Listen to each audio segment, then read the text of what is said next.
네, 발표 시작하겠습니다.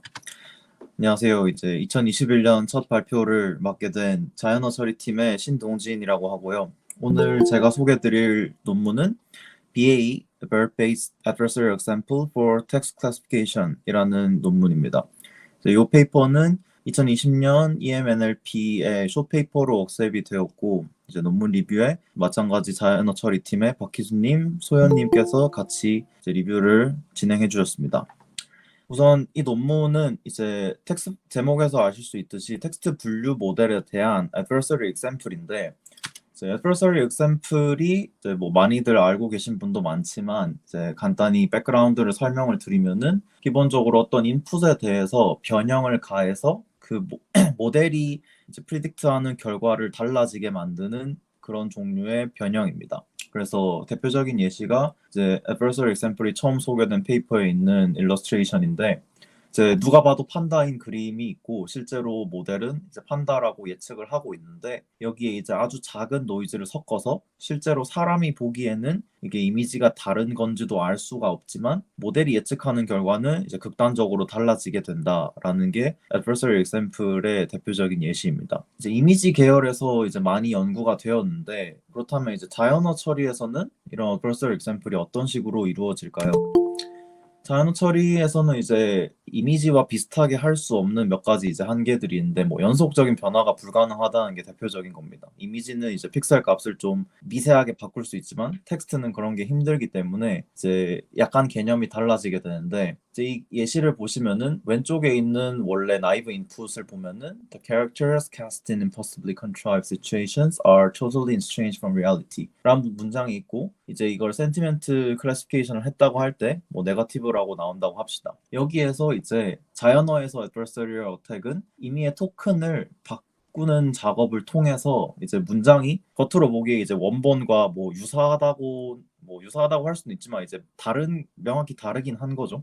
이제 그렇다 하더라도 이제 실제 그 문장의 뜻은 여전히 이제 원본의 클래스를 유지를 하지만 모델의 예측 결과는 달라지게 만드는 걸 목적으로 하고 있습니다. 그래서 이제 이미지에서 adversary example과 차이를 이제 짚고 넘어갔으면 좋겠고요.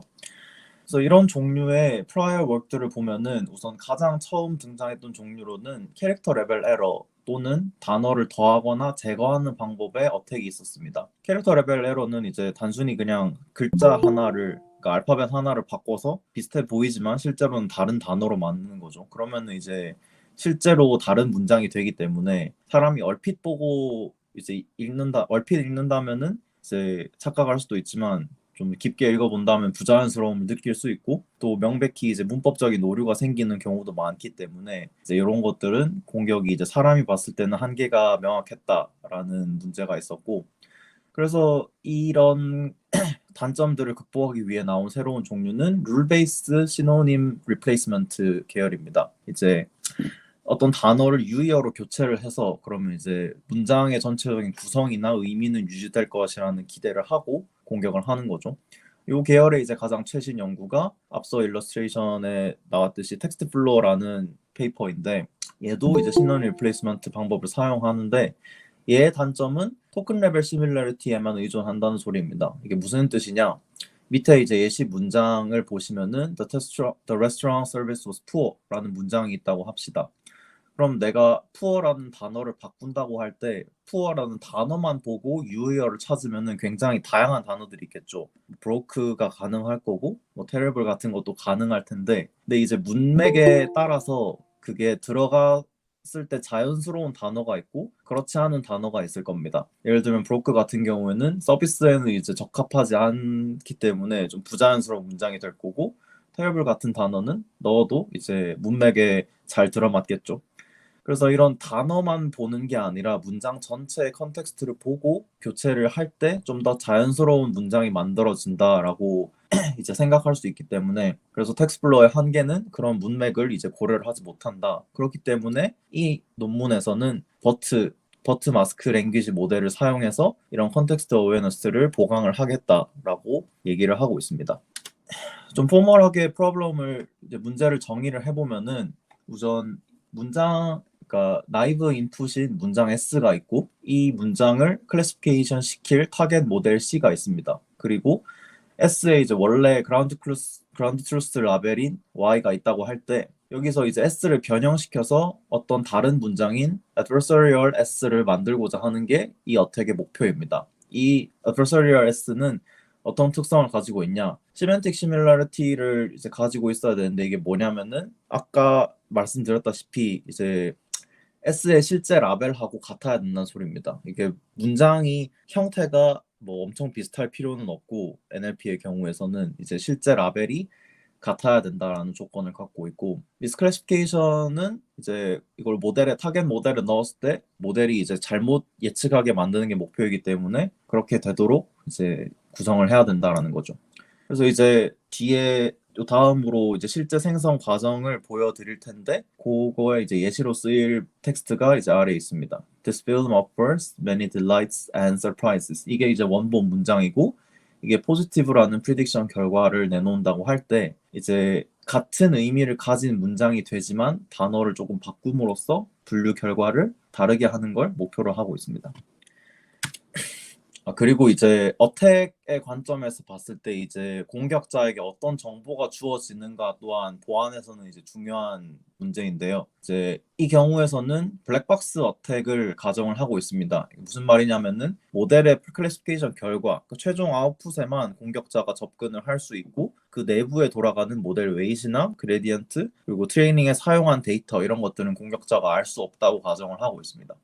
또 다른 조건으로는 소프트 라벨인데 이제 모델의 결과가 하드 라벨이 아니라 하드 라벨이란 거는 이제 내가 어떤 클래스에 들어간다라는 이제 디스크리트한 결과만 알려주는 건데 그게 아니라 어떤 스코어로서 나온다는 걸 의미합니다. 내가 이 클래스에 들어갈 확률 이제 이런 게 제공이 되면은 이 공격을 사용할 수 있다라고 얘기하는 거고 여기까지가 이제 백그라운드였고 이제 실제로 공격이 어떤 방식으로 이루어지는지를 설명드리도록 하겠습니다. 첫 번째로는 이제 문장이 토큰 단위로 쪼개진다고 할 때 각 토큰이 클래시피케이션에 영향을 주는 정도인 토큰 임포턴스를 계산을 합니다.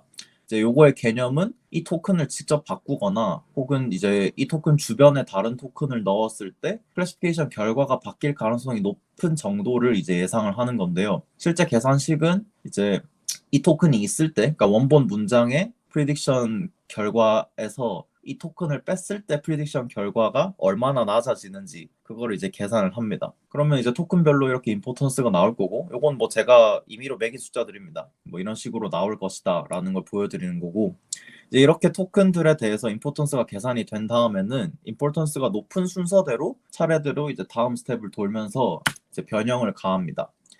다음 단계는 이제 어떻게 보면 요 논문의 가장 노벨티라고 할 수 있는 부분인데 임포턴스가 높은 토큰부터 마스킹을 한 다음에 변형을 가합니다. 이제 앞에서 봤던 것 중에 가장 임포턴스가 높았던 토큰을 이제 물음표 처리를, 그러니까 마스크로 처리를 한 다음에 이제 이 논문에서는 크게 두 가지의 변형을 가하는데 인서트 혹은 리플레이스먼트입니다. 리플레이스 같은 경우는 토큰을 이제 마스크를 하고 바꾸는 거고 인서트는 내가 임포턴스가 높은, 그러니까 정해진 토큰의 주변 인접 위치에 마스크를 삽입한 다음에 이제 토큰을 추가를 하는 식이 됩니다.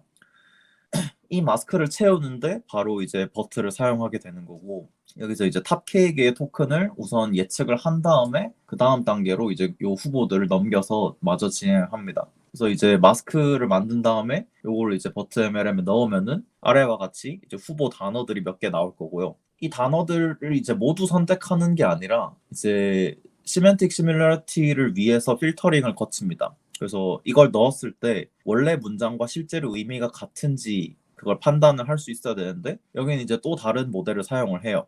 여기서는 이제 Universal Sentence Encoder 기반의 Sentence Similarity Encoder를 사용했다고 하는데 뭐 간단히 설명드리면은 문장 자체의 의미를 어떤 하나의 벡터로 인베딩 시키는 모델입니다. 그래서 실제로 이제 문장 두 개의 의미를 비교할 때 각각의 벡터가 코사인 시밀러리티가 얼마나 큰가 요걸로 이제 문장의 의미가 같은지 다른지를 판단을 하는 식으로 쓰이고 그리고 추가로 리플레이스먼트 같은 경우에는 문법 체크를 간단히 넣어서 원래 토큰과 파트 오브 스피치가 같은지를 확인을 해서 같은 경우에만 통과를 시킵니다. 그래서 뭐 이런 식으로 필터링을 거쳐서 이제 살아남은 토큰들이 있다고 하면은 그 다음 단계에서는 실제로 이제 변형을 시도해 봅니다. 그래서 필터된 토큰을 실제로 넣었을 때 내가 프리딕션 결과가 변하는가 안 변하는가를 봐서 프리딕션이 변하는 경우 그리고 그게 여러 개라고 하면은 그 중에 이제 바로 앞서서 시밀러리티 스코어가 가장 높은 토큰을 사용을 합니다. 그리고 만약에 이제 토큰을 넣었는데 이제 결과가 달라지지 않을 수도 있겠죠, 충분히. 그런 경우에는 이제 프리딕션 결과가 가장 많이 떨어지는 토큰을 선택을 해서 교체를 한 다음에 다음 토큰으로 넘어가서 이제 계속 반복을 합니다. 그러니까 한 토큰에서 안 끝날 수도 있는 거죠. 이제 보통 이제 여러 개의 토큰을 교체를 하거나 인서트를 하게 되고 이게 클래시피케이션 결과가 바뀔 때까지 반복을 합니다. 그래서 만약에 원래 문장에 모든 토큰을 다 바꿨는데도 클래시피케이션 결과가 달라지지 않았다. 그럼 이제 어택이 실패한 거죠. 그런 식으로 어택을 이제 평가를 하게 됩니다. 네, 여기까지가 이제 백그라운드와 실험 방법에 대한 내용이었는데 이제 이밸류에이션으로 넘어가기 전에 질문이 있으시면은 혹시 이제 간단히 받도록 하겠습니다. 없으시다면 마저 이제 이밸류에이션으로 넘어가도록 하겠습니다. 아, 잠시만요. 제 질문은 어디서? 아, 네. 저 질문 하나 드리겠습니다. 네. 혹시 지금 혹시 전 슬라이드 혹시 가주실 수 있나요? 네. 네, 방금 거기서 그 토큰을 만들 때 네. 아까 버트를 사용한다고 하셨는데 네. 그때 만드는 토큰도 이제 한 개의 토큰만 한가요, 혹시? 한 개 그러니까 무슨 말씀이시죠? 예를 들어서 네. 뭐 illuminate라는 단어가 있는데 네. 뭐 그 단어를 대체할 수 있는 다른 뭐 get rid of라는 단어를 사용할 수도 있잖아요. 그러니까 교체를 네. 하는 것 자체가 이제 여러 단어로 이루어질 수 있는가? 네, 그렇죠. 그런 거는 고려되지 않은 것 같기는 않습니다. 그러니까 그런 건 안 쓰인 것 같고, 기본적으로 1대1인 것 같고요. 그냥 1대1로만 가능한 수준이라는 말씀이시죠, 이 신경만 자체는. 네, 네, 알겠습니다. 감사합니다. 네, 네. 저도 질문 하나 있었는데, 네, 이 전 슬라이드에서 네, 이제 생성된 문장이 얼마나 비슷한가를 측정하는 센텐스 시밀러리티를 측정한다고 하셨는데, 네. 그렇다면은 그 센텐스 시밀러리티를 측정하는 모델에 대해서 굉장히 바이어스가 강하게 될 것 같은데, 네, 아주 좋은 질문입니다. 네, 이게 실제로 이밸류에이션 부분에서도 이제 짚고 넘어가는 부분이기 때문에 그거는 뒤에서 답변을 드리면 좋을 것 같습니다. 네, 감사합니다. 네. 네, 그러면은 이제 실제 이밸류에이션을 설명으로 넘어가도록 하겠습니다. 사용한 데이터셋들은 이제 이렇게 다양한 종류를 썼고 기본적으로 이제 다 텍스트 분류 모델이고 대부분 바이너리 클래시피케이션인데 이 중에 이제 서브젝트 같은 경우는 뭐 자세히는 모르지만 클래스가 바이너리는 아니고 6개인가 그렇게 된다고 하더라고요. 그리고 모델도 이제 워드 LSTM, 워드 CNN, 그리고 버트 요 세 종류의 이제 서로 다른 타입의 모델들을 사용을 했고 어택 방법은 이제 네 가지의 변형이 있는데 이제 앞에서 설명드렸듯이 기본적으로 리플레이스랑 인서트를 사용을 할 수 있고 그리고 각각 이제 리플레이스 또는 인서트를 사용하는 이제 R or I랑 그러니까 얘는 하나의 토큰에 대해서 리플레이스를 하거나 인서트를 하거나 중에 하나인 겁니다.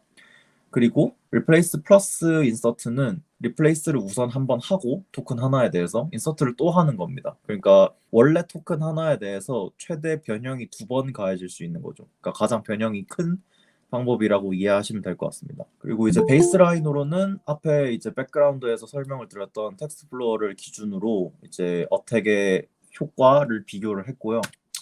첫 번째로는 오토매틱 이밸류에이션이라 해서 실제로 이제 공격을 그냥 쭉 주어진 데이터셋에 대해서 돌렸을 때 기존 모델과 베이스라인 어택에 비해서 정확도가 얼마나 떨어지는지를 비교를 했습니다. 그래서 이제 전체 테이블 중에 하나의 섹션만 떼서 이제 설명을 드리면은 워드 LSTM 모델과 아마존 데이터셋에 대해서 플레인 모델은 그냥 정확도가 88%가 나오는 모델입니다.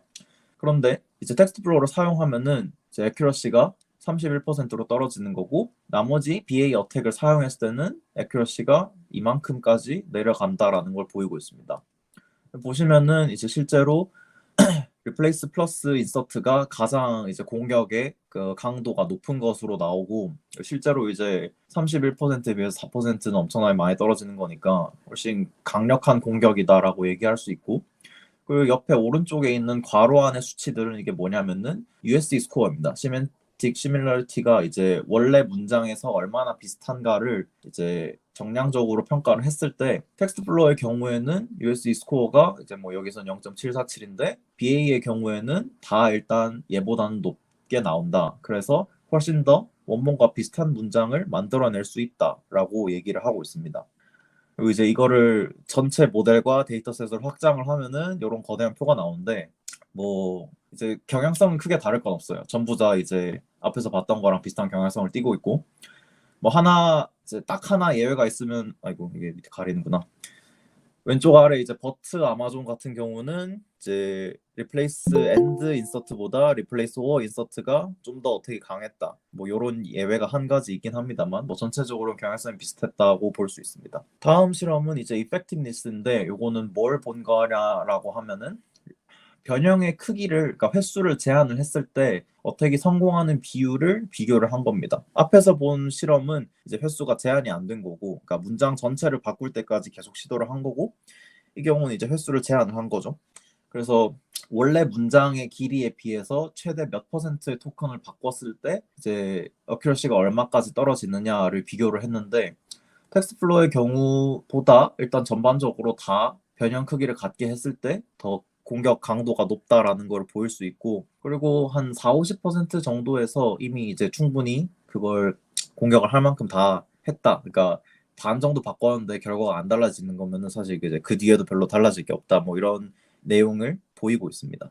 다음은 이제 정성적인 분석인데 이제 원래 문장에 대해서 실제로 텍스트 플로어가 어떤 결과를 내놓았는지와 BA가 어떤 문장을 내놓았는지를 비교를 하고 있습니다.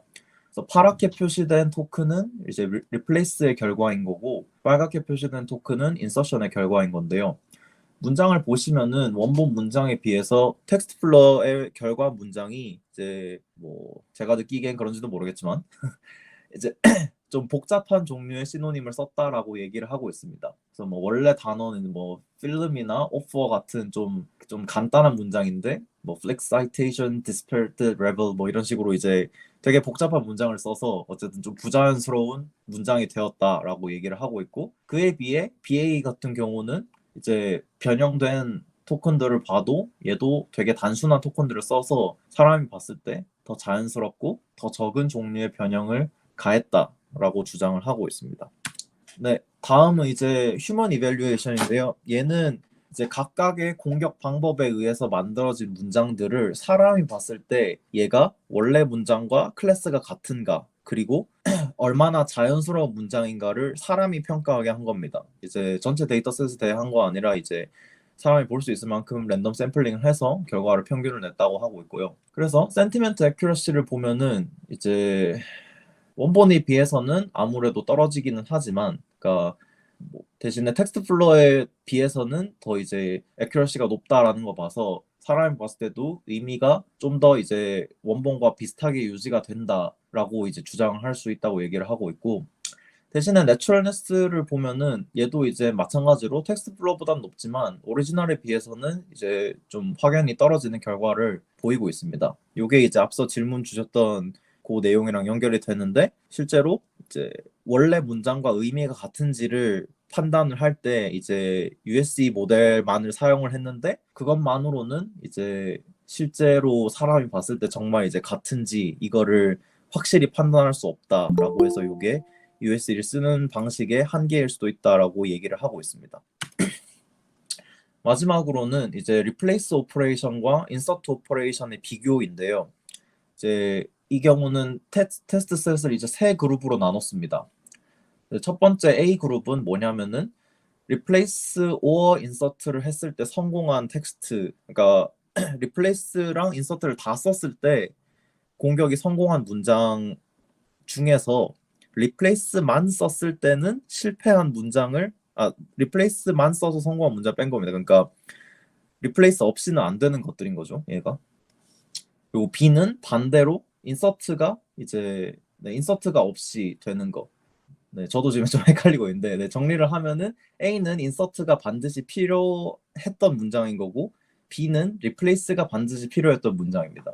그래서 이제 이 각각 집단의 비율을 따져봤을 때 A가 이제 전체적으로 B보다 비율이 높기 때문에 얘는 인서트 오퍼레이션이 리플레이스 오퍼레이션보다 좀 더 이제 필요한 경우가 많았다라고 얘기를 하고 있고, 마지막으로 C 그룹은 이제 리플레이스 또는 인서트 하나만으로는 둘 다 불가능했고 반드시 같이 써야만 공격이 성공한 케이스의 비율입니다. 그래서 이 경우에서는 이제 특이할 만한 사항이 데이터셋 중에 이제 SUBJ에서 C의 비율이 가장 크고, 그리고 앞에 이제 1번 실험 결과를 가 보시면은 이 이제 오른쪽에서 두 번째가 SUBJ인데 얘가 어택을 했을 때 정확도가 비교적 상당히 높은 걸 보실 수 있습니다. 그래서 얘가 가장 로버스트 했는데 이때 C의 비율이 가장 높았다라는 거는 이제 리플레이스와 인서트가 모두 사용되어야 공격에 이제 뭐 충분한 효과를 얻을 수 있다라고 얘기를 하고 있기 때문에, 그래서 리플레이스 오퍼레이션과 인서트 오퍼레이션을 같이 쓸 수 있다는 것이 공격의 효과에 대해서 중요한 팩터다라고 얘기를 하고 있습니다. 네, 여기까지가 이제 이밸류에이션이었고, 그래서 제가 준비한 내용은 일단 여기까지고요. 그래서 질문이 있으시면은 이제 해주시면 좋을 것 같습니다. 네. 네. 이건 약간 일반적인 질문인데요. 네. 이 NLP 분야에서 Adversarial Attack의 용도라고 할까요? 그러니까 예를 들어서 이미지 분야에서는 Adversarial Attack을 가했을 때 표지판을 바꿔가지고 자율주행차를 속인다던가 아니면은 안면인식 앱을 속인다던가 하는 위협이 있을 텐데요. 네. NLP 분야에서는 이런 Adversarial Attack이 잠재적으로 가할 수 있는 위협이 어떤 게 있을지 여쭤보고 싶습니다. 저도 사실 요거를 리뷰를 하면서 좀 궁금했던 부분이긴 한데, 이미지 말씀하신 것처럼 비전에 비해서 아직 막 크리티컬한 분야에는 안 쓰이는 것 같기는 합니다. 근데 이제 뭐 어쨌든 뭐 실제로 상용으로 쓰이는 분야들이 있고, 뭐 그런 분야에 대해서 이제 공격이 가해질 수 있다는 사실이기 때문에, 뭐 무비 클래시피케이션 이런 것도 이제 뭐 리뷰하는 이제 평점 같은 회사에서도 뭐 사용을 하게 된다면은 뭐 이제 뭐 사업 모델에 지장이 있을 수도 있고, 뭐 글쎄요, 자연어 처리를 좀 더 심각하게 사용하기 시작한다면 얼마든지 이제 지금은 아닐지라도 이제 문제가 될 수 있는 부분이라고 생각을 합니다. 네. 감사합니다. 네.